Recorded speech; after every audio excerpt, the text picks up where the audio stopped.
Welcome, folks. Join us as we stepping back in time to the Roaring Twenties, an era of flappers, gangsters, and a whole lot of fun.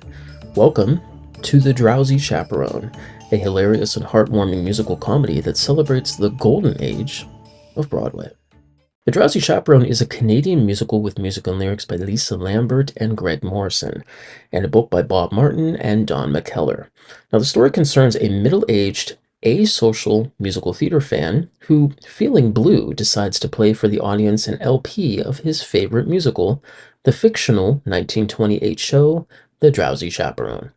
Now, as the record plays, the show, a parody of 1920s American musical comedy, comes to life on stage as the man routinely comments on the music, story, and actors.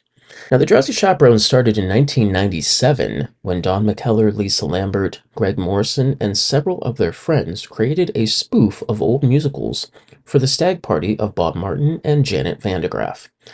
Now, in its first incarnation, there was no man in chair. The musical styles ranged from the 1920s to the 1940s, and the jokes were more, well, risque. When the show was reshaped for the Toronto Fringe Festival, Martin became a co-writer, creating Man in Chair to serve as a narrator and commentator for the piece. Now, following the Fringe staging, Toronto commercial theater producer David Mervisht financed an expanded production at Toronto's 160-seat independent theater Passe Morale in 1999. Box office success and favorable notices led Mervish in 2001 to finance further development and produce a full-scale version at Toronto's 1,000-seat Winter Garden Theatre. Now, during that production, Linda Intashi, associate producer of Mervish Productions, invited New York producer Roy Miller to see the musical. Well, Miller saw potential in the show, and he would further option the rights. Now, with Canadian actor and fundraiser Paul Mack, Miller produced a reading for the New York's National Alliance for Musical Theater in October of 2004, personally inviting American theatrical booking executive Kevin McCollum to join in on the event. The reading captured McCollum's interest and eventually resulted in a commitment to produce the play. So, an out-of-town engagement followed at the Amanson Theater in Los Angeles in 2005, and after alterations, the next stop was Broadway.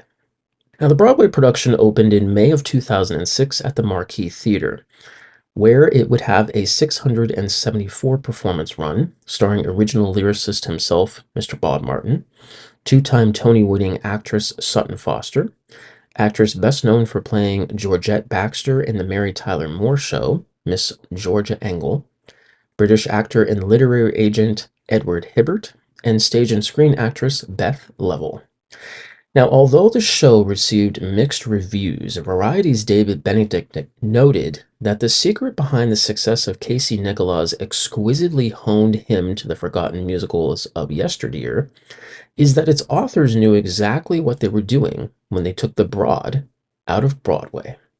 However, in June of 2006, the West End would see one of the very few blows in its existence, when a production would open at the Novello Theater, running for fewer than 100 performances. The cast starred Olivier Award-winning actress, making this her first return to the West End in over 6 years, Miss Elaine Page, BBC soap actor John Partridge, and British stage and screen actress Summer Strachan.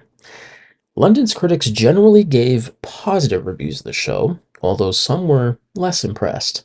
An early drastic reduction in the cost of premium seating for the show failed to generate sufficient enthusiasm for the production. The stage commented, "Shows in London can run safely, sometimes at lower capacities than they require on Broadway.